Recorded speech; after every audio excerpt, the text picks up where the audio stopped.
Hi everyone. I had a request on how to do a shadow root, so I'm going to demonstrate this. In the past, I've had experience where I had spotting and uneven end results.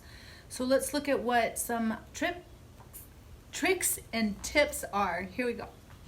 So as you see, I have one that's already previously done. I'll only fold my foil up once. That way it prevents any lines or any product being pushed off of the shadow color that's inside there. And let's demo this. Here we go. I'm going to take my parting. My partings are normally super fine.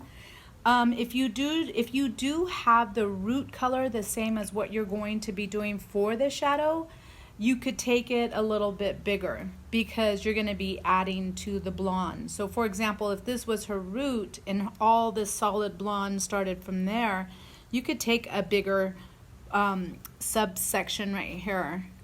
If she had really fine hair and it was up, the blonde was up to the root area, then I would take finer parting. So that is the first tip.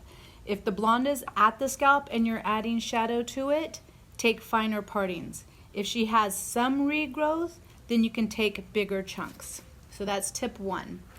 Tip two, here we have our parting. And what I'm going to do is take my foil, I'll pull this completely up and almost over direct it back, place my foil down, grab my shadow color. I'm holding the foil on with my left hand, if you could see that. I'm going to paint my shadowed color on and then I'll move my hand. So now it's stuck to the foil. Not a lot of pressure, just a gentle hold on that. So I'm going to apply the color. When I say horizontally, my brush is horizontal on the hair and I'm putting the color on the hair like so. I'm going to be working slowly. So here we go. I've got the horizontal brush horizontal, making sure it's really nice and saturated. You can see how much product I have on. However, if you lift this up, you can see the foil underneath. It's not saturated. I need to make sure that this color is going to go through there. If you see any silver or clean pieces on your foil, that means you do not have it saturated. So I'll take my brush, apply more product horizontally. I'll flip my brush vertically, and it means like it is pointing up and down. And I'm going to do this slowly so you could see it. I'm going to pull the hair this way and then I'll pull it back towards me. And what I'm doing is, this is what I call rolling the hair. If you've been in a class with me, you'll see me do this. And then now I'll go to the next piece of the hair, down, drop it down a little bit, and I'm going to do the same. And I usually work with a smaller brush that is really firm. That is your second tip. Your second tip is your brush should be really, really firm. Now, if you notice, I'm not pressing hard on the foil, I'm pressing the hair. And the movement are small little movements that's rolling the hair back and forth, back and forth. Now, if I want to check to make sure it's saturated, now if you look at my foil, it's really saturated. So I know that I pushed that shadowed color through there. Now, tip number three, if you're wanting to keep these ends lighter and you want to keep this deeper, because sometimes we don't want to get rid of the highlight at the tip. So what we're going to do is 1 inch, we're going to leave a blending section. So from here to here, I'm going to blend.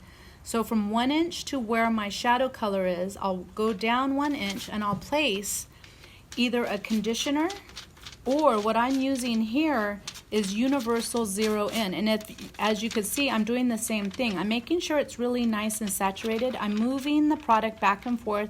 My motions are small and tiny. They're not big like so, because if you see what happens, you start to disturb the hair that's up here. So if you go in tiny movements like this, you won't. Okay, now I know that this is nice and saturated.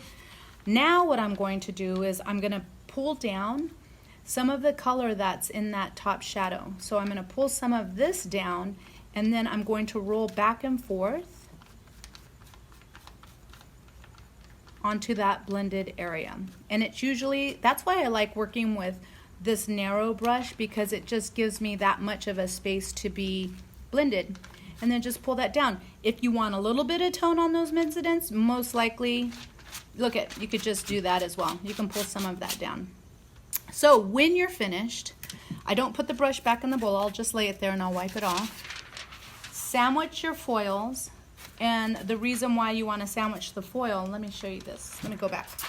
You want to sandwich the foil because if you flip this up, now all of this is going to get up there. So make sure you sandwich your foil, and like I said before, I'll only crease up once. Now when I'm touching the foil, I use my comb a lot. I really don't use my fingers. The only time I'll use my fingers when I'm doing something like this is I'll crease on the outside, but if you notice, I never crease on the inside. That's pretty round, and this is pretty firm.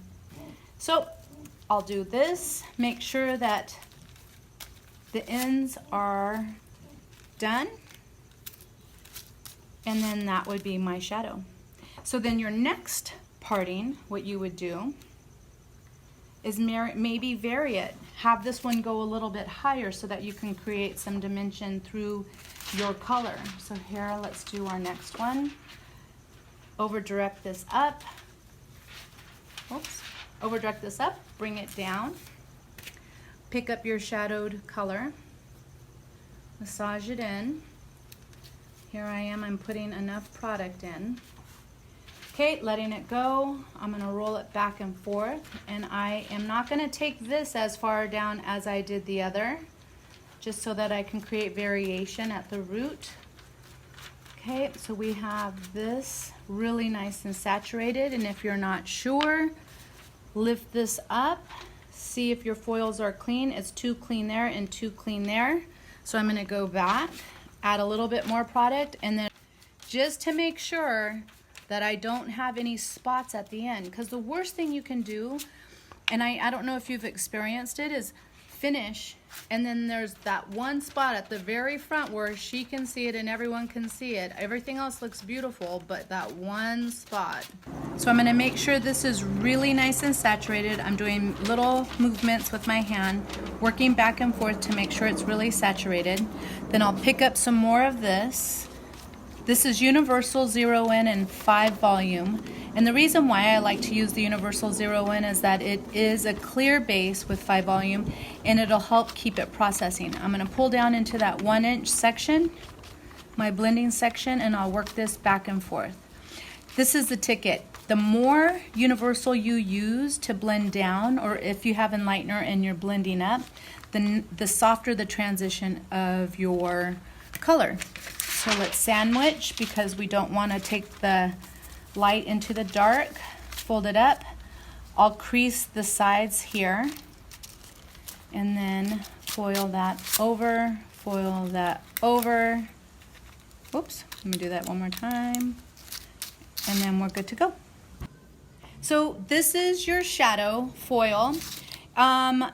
Do it, have fun with it, practice it, get a family member, and have a good time. See you later.